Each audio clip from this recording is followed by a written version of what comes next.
Hi guys, here we are. I'm about to give a presentation about the world record that I did in May. I'm here with my sponsor Bonassi, as you can see from my badge.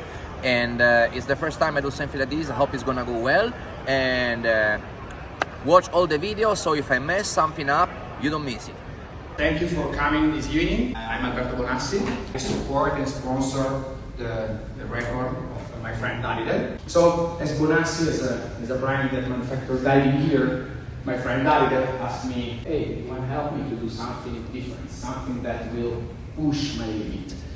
And as I strongly believe that we always have to push a little bit more our limits, when it comes to me with this wonderful idea, I say, yes, we will do it. Davide made the longest solo cave dive swim alone into a cave.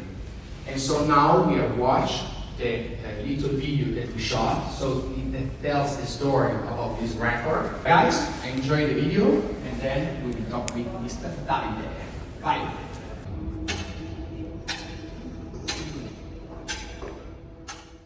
Davide Marchetti, come on. Today, I don't wanna just talk about myself, okay? I share with you something about my experience training for this project, and if maybe even just one of you finds something interesting, another perspective to approach a situation, and so something valuable, I'm already very, very happy about that, okay? So I'll do my best to give you something interesting, all right? So the first question I have for you, and you can raise your hand, is, do you know what a cenote is? Alright, so, okay. Some other people doesn't. Now, as you saw, we are in Mexico, okay, in the Riviera Maya, and a cenote basically is just a sinkhole. It's a freshwater sinkhole, like around Florida, Dominican Republic, Bahamas, almost everywhere in the world, actually. The one in Mexico called cenotes because it was an ancient Mayan word, zonot, that has been translated in Spanish into cenote. Now, the cenotes are places where we can go diving depending on our training. Depending on the limits of our training, we can penetrate more or less. That's why here I'm writing what is a cave. As recreational divers, you can visit a cave, but you cannot yet visit a cave unless you continue with your training. This is a cave, okay? This is a very famous cenote near Tulum, and as you can see, the divers are swimming within the limits of the natural light, even though they are overhead, okay? So they cannot go straight up, but the natural light is right there, okay? And here next is a deep cenote, and still you see a very big open water area on the top. Honestly, this is one of my favorite dive sites in the world, not just among the cenotes or the caves, alright? Next, okay, this is a cave. This is a cave. So there is no natural light. You have to bring your own. A bunch of them, actually. Here we have really a lot of lights, actually. And you can also go into tight places in caves. So not just big spaces, giant rooms, but also smaller ones, all right? That said, we can start with we can continue with the next part, okay? Where I can tell you a little bit about what I learned preparing for this project. Well, just to get started, I am IMTD technical cave instructor and technical sidemount instructor.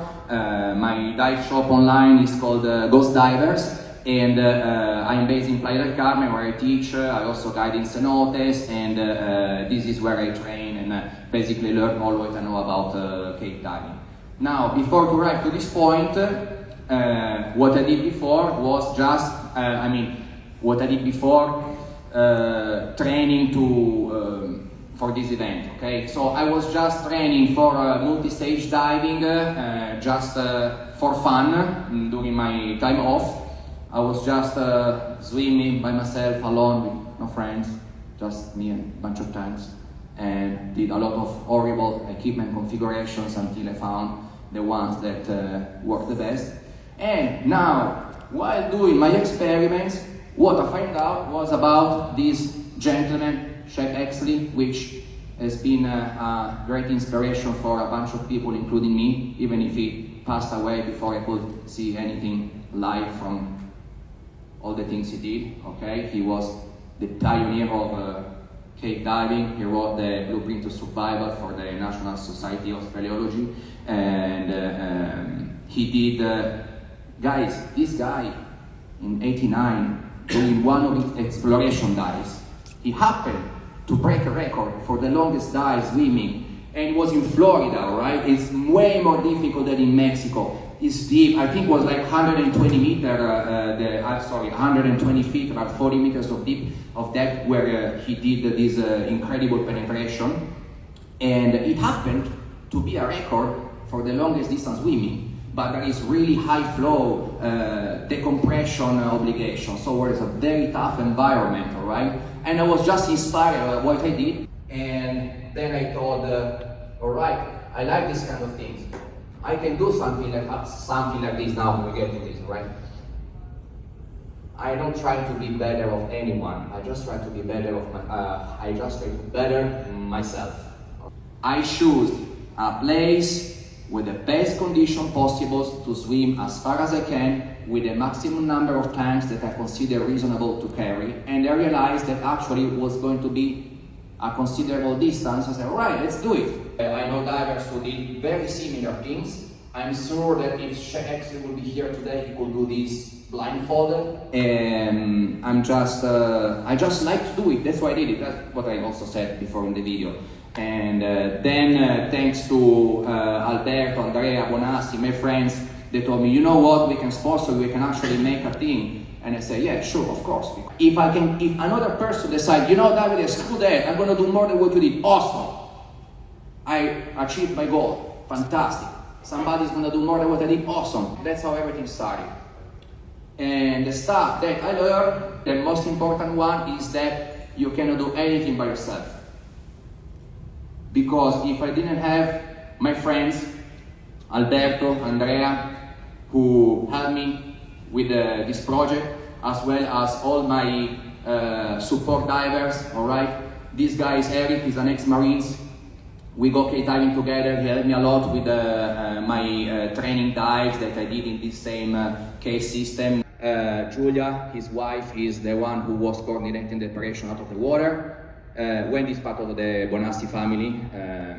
Mauro is one of my guides, he's also Italian. He works for me guiding in cenotes.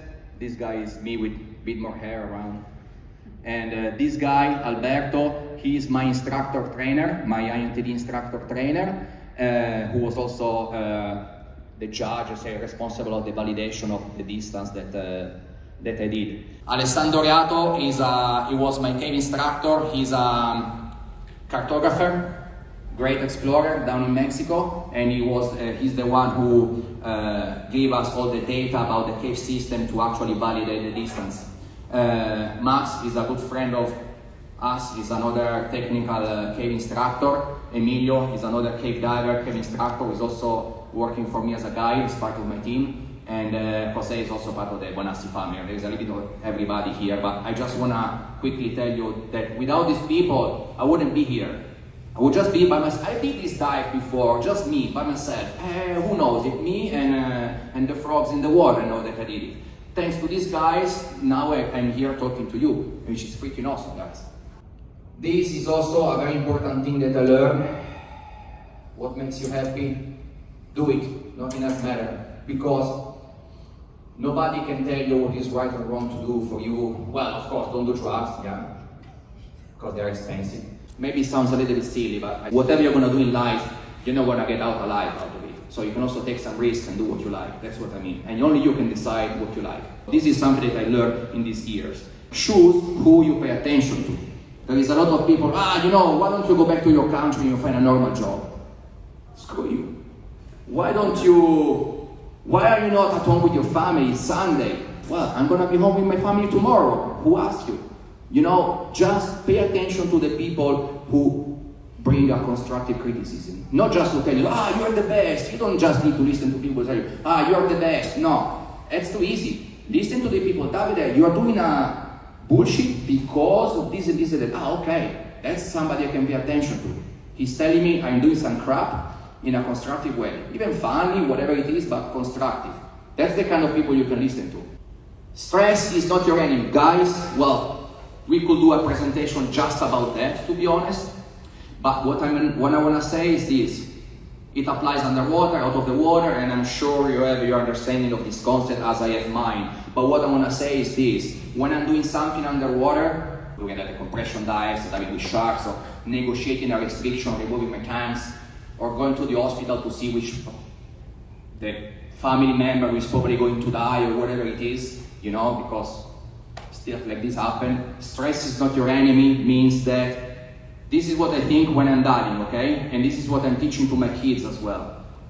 We are normal people with normal reaction to normal problems. And when we have an extraordinary problem, we have an extraordinary reaction, and it's normal. The worst stressor, this is also what I teach to my students to avoid performance anxiety. I used to do it in open water courses, now it's cave diving, but whatever, it's the same stuff. The worst stressor is your perception of your stress. I'm getting stressed, and you stress even more. Now chill, yes. I should, don't be stressed. When people tell you don't be stressed, yes, be stressed. You have all the reasons to be stressed, just be it. You are mad, be mad. Even Gandhi said, if you got to be mad, no? And being stressed is the same story. Being stressed, stress keeps you alive, you know, it's all the neuroendocrine reaction, you know, cortisol and adrenaline. You need it. Not forever, it becomes chronic, but, you know, just don't push it down. You need it. It's not your enemy. It can be your best friend if you embrace it, if you understand it. Then, yes. And this is very good when students have task load, you know, for example. Keep experimenting, you will make new discoveries. Now, in which field you want to make new discoveries, experimenting is up to you. I'm speaking about diving now, right? And by this I mean, I go diving, as I said before, many times I go diving with the wrong equipment, with the wrong configuration. I already know that I'm going to spend half of the day doing something that I'm never going to do again, but I am learning why it doesn't work. I read in a book, this works, this doesn't. Okay, today I try the thing that works, tomorrow I try the one that doesn't work. I spent years doing this, I love it, and sometimes you go diving with objective to learn something, and then you end up learning something else that you didn't expect. But it's important to go diving with an objective. The objective could be, I want to have fun and do nothing. Fantastic, but at least you're focused on that. Or the objective can be, I want to go diving to try equipment or procedures in a place where probably I don't die if I mess it up. And my students can benefit from what I learn. What I mean by this? I mean that what I realize is that many of the things that apply for me, for my equipment, for propulsion, body posture, whatever it is, I can also use them during my courses. That's why, when I say I want to share something of value with you, is that if you go diving, doing experiments on yourself, like you're a lab rat, you make a lot of experience compared to just using your students as lab rats. You know what I mean? It's not that you put them in a bath of acid and see what happens. I just speak about when you try to configure the equipment for your students. If you have your equipment and it's perfect for you, and that's it. You have your sidemount, your backmount, it's perfect for you, done. No! Prepare 3-4 different setups and try them for the next 6 months, 2 years, once in a while when you have a day off. And you learn a lot about your equipment. And then you can use it for your students, for example. So, if you do experiments, it's helpful also for them. And for example, speaking about experiments and stuff that you need to know, I realized how having a general knowledge of anatomy, muscle, joints, it helps a lot to configure equipment and improve the body posture also for your students, because many people approaching technical cave diving, they are not 20 years old, and so contractures to the lower back, upper back, whatever it is, you know. So, but you need to know something about this, not just physiology, but specifically muscle and joints. That's very interesting, and I found it very helpful. So maybe you already know it, I don't know. Gas is no more your only limit. Obviously, if I want to make a record, it's also how many lights I need, and maybe I need to drink, and also what can apply to the students, also relative to the anatomy part I said before. If you do very long dives, maybe your body is the limit. Like you can dive with back pain for 1 hour. After 3 hours, becomes unbearable. You can discover that you have cramps to the pectorals. I never had cramps to the pectorals before. I had cramps to my shins. I never had cramps to my tibialis muscle. I didn't know how they were called. Now I know it, and also know how it hurts when it hurts. And yeah, so you figure out that there are other limiting factors, not just how far can I go with my gas or how much are going to be my deck obligation because of the gas that I'm using. And because to learn all this stuff basically and diving to achieve something like I decided to do, basically I also had to learn how to sleep, what to drink, what to eat, how to train in the gym, specifically for diving without getting hurt. It becomes a lifestyle. And when your family see you focused on something, they say, wow, he's not just talking crap, he's doing it. And maybe your family is going to start to do it with you, or you're going to be a model for them. I don't think my kids are necessarily going to die with me, but they are working out with me. Well, I mean, you know, I just pretend to work out with them because I cannot make them bench press. They are 5 years old. And so you can inspire even people that has nothing to do about diving. But it doesn't become lifestyle from one day to the other, because it will be incredibly overwhelming. So, it's true that you can achieve whatever you want, one day at a time. I didn't wake up one day and I became, you know, okay, I know how many proteins I need to eat, how many calories, how much I have to sleep, how much, Imagine if I have to tell my students, okay, to become a tech diver you need to do this, wait. I just came here to learn how to use sidemount. Maybe in 10 years, he will decide. Okay, I mean, he will decide that maybe it's going to take him 5-6 years before he actually become a lifestyle. And it's a healthy lifestyle. Guys, I quit alcohol, quit smoking to be a better tech diver. Fantastic. I'm happy about that. I also know other people who did it, who have been inspired from because they did the same. So, speaking about getting ready one step at a time, the last thing that I want to share with you, which is also something I told my kids when we do math together, the homeworks, is we always think that something complex is difficult, overwhelming, not learning too many things at the same time, or doing something very complicated. Complex is difficult, simple is easy. Yes, but can we make complex easy?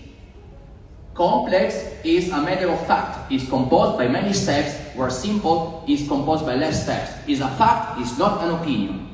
Difficult, easy, it is an opinion. Yeah? Complex, simple is a fact. Difficult, easy is an opinion. So, chill, stop, think, act. Probably heard that before. Breathe, maybe, so you don't die. And break it down in single steps. When I'm doing a restriction or whatever else you can picture you do that is complex, I know what is 2 miles in front of me. I know all the dive line. I know where I have to go. But now I just have to put this hand here. That's what matters now. And then this. Is it difficult to understand what to put one hand? No, it's not. So I break it down. That's also how you can develop lifelong habits, one thing at a time. I need to go to the gym every day. No. Go to the gym one day. Go to the gym one day. To the gym or whatever, running. Let's move the blood, once. And the next day, today I'm tired. Okay, just do it for 10 minutes instead of 20, whatever it is. So this becomes something complex can become easy if we break it down and we do one step at a time and we think about it and we enjoy every moment. Especially we try to enjoy being ourselves. I am done telling you a bunch of stuff. I hope you found it interesting. We still have a few minutes. If you want to ask some questions, we'll have some minutes open. I don't expect you to flood me with questions, but if you want, we have some time now. And thank you again for your time, guys.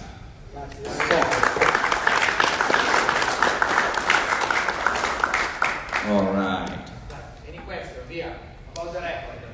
Did Did you have any unexpected complications throughout your diet? Malfunctions, failures? Yes, a bunch, because plan is everything and plan is nothing. If you make a plan and you make it work 50%, it was already a good plan.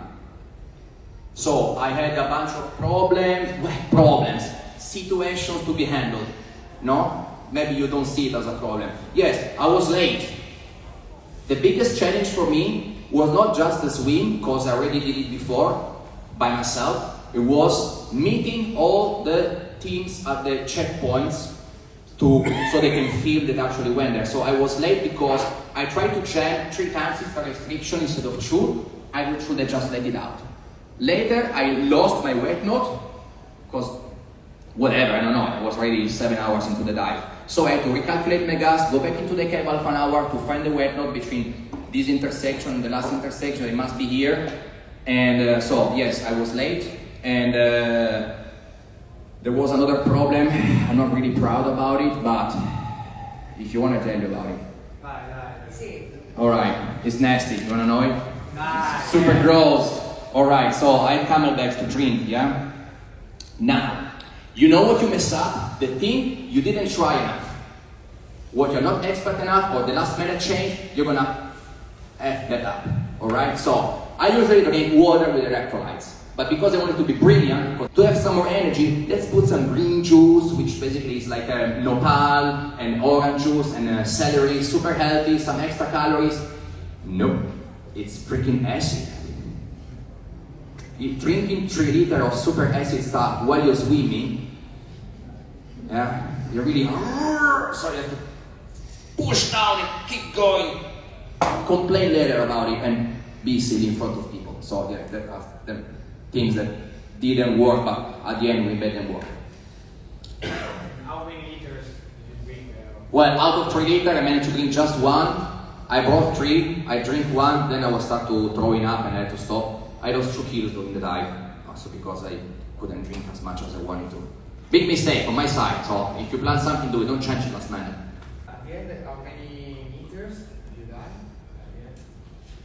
How many meters distance? 8,592, which is 28,000 and something feet. Maximum depth? 12 meters, 36 feet. It's very shallow. Because Would you do it again? would I do it again? I wouldn't break my own record again. No. I would no. I'm fine. If somebody else does it, I'm super happy. Super happy if somebody else does it. Record would you like to break? I don't know. Maybe in some. Honestly, I was thinking to maybe a couple of silly ones, just for fun. Because after all, we're doing it for fun. And then in a few years, when I'm ready for something a bit more deeper and complex, maybe doing something else. But you know, I don't know. I'm not ready yet for another record going deeper or stuff like this. I'm not ready for that yet. How old are you? I'm sorry? How old are you? 19, of course. I mean, twice, plus, more. I'm 40 now. 40, okay. Yes. How did you mentally prepare yourself for just you and your own thoughts for 10 hours? He thought he had 10 hours away from his kids. So Yeah, that's what I did. I just said, how can I get rid of my can I hide from my home duties? I just go diving for 10 hours. My own thoughts. Look, okay, I know what to answer. When I go diving, I was speaking about doctors, surgeons, about the same topic. When I am diving, when I'm operating, I'm not saying I'm like a doctor, I'm just saying there is a commonality in the mindset when you have to be very focused on what you do, and especially if I'm by myself, if I have students, I don't understand just by myself, but anyway, that's the thing. I am there, I don't have a name, I don't have a future, I don't have a past, I don't have friends, I don't have a family, I don't have anything else to do rather than the next swim kick, the next jump, the next thing. And this is just me by myself. When I have to help a student or a diver who is panicking in a cave, or panicking, people think they're panicking when they're just stressed many times. Oh, I was panicking. No, bro, you're not panicking. We're just, that's not panicking. Yeah? Taking the regulator off and in the ceiling, that's panicking, which I saw it only once. There, It's even more important because it's not about you. If you let your emotions and the human factor kick in, you're gonna mess it up because you focus on, this should not happen. Yeah, it's happening now. Deal with it, cry later. I saw doctors, the surgeons who were operating my partner. She almost died giving birth to the second kids. They talk to you, they operate like robots. They go and they cry for days. When the kids die or whatever it is, they cry after. Because we are human, we are normal people, like I said before about stress, I start to think, I shouldn't be here, with a head like this into a hole, I should be home on the couch, drinking a beer, watching TV. No, you're here, you put yourself here, so deal with it. You didn't your life to do that, so do it. Even if you don't want to do it, you have no choice, so do this or do this. You either do it or you do it. So that's what I do. I just, by the way, this is not, I teach to my students the same stuff, just not, I didn't come up with it, I learned it. That's, I think, is how I can answer your question. Thank you very much. As you can see, the presentation went very well. Nobody threw us anything. And as you can see from our outfit, we totally did not show this part of the video in a different moment from the presentation. And well, thank you for following us until the end. And as always, you have to subscribe, do the notification. You already know what you have to do, so just do it. See you next time.